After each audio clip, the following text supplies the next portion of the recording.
Hello everybody, welcome back to the channel for another installment of still life painting in watercolor. This time I decided to do a coffee cup from the front view and to illustrate how to do steam coming out of the cup. So this is just an exercise on a positive and negative space. So obviously when you're doing the light and shadow on the cup, that's your first step. And I've also done this in just one shade of color.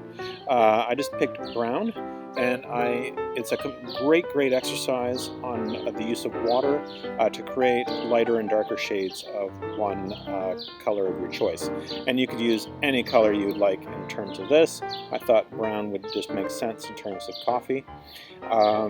So right now I'm just doing light and shadow of the coffee cup. And making sure that the outlines of all make sense. Just determine where your light source is and determine where your shadows are going to be. From one side is obviously light, and the other side is obviously dark. And underneath the handle is a little bit darker than the top of the handle because that's where the light source is. And then put down a little bit of a shadow on your counter to anchor your object down. Now, after this, is just putting in some sort of abstract background.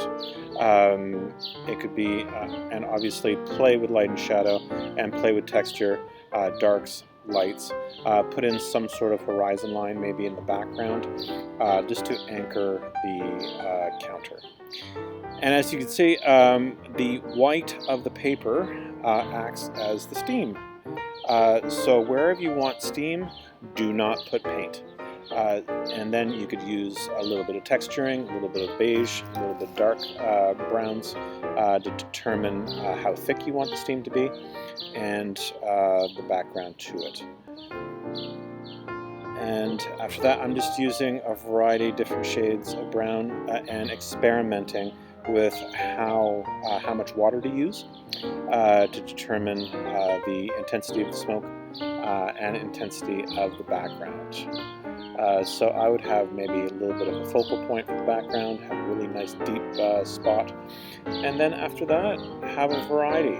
Absolute whites to absolute darks really determine a really good three-dimensional feel to your painting. After everything's dry, put in some darker highlights for the coffee and for the light and shadow of the rim of the coffee cup. So I hope you enjoyed this one, and I hope you enjoyed the last bit of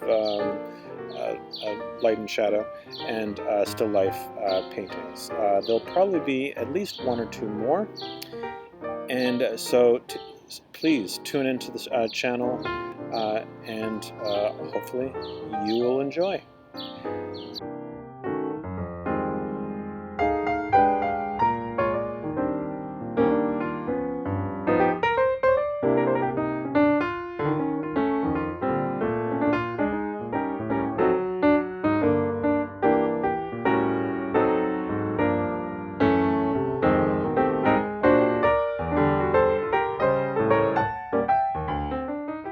Okay, so I'm just about finished. So I hope you enjoyed this one. Please exercise a little bit of light and shadow and extremes. The most important in a painting like this is to have absolute light and absolute dark. So for the last 2 or 3 minutes of this project, I just really went over it with a medium-sized paintbrush, a square head paintbrush, and a very fine paintbrush to do that little tiny bit of highlight around the rim of the coffee cup. You'll see that it really makes a nice difference in the depth of your object. So please enjoy, keep safe, and keep creating.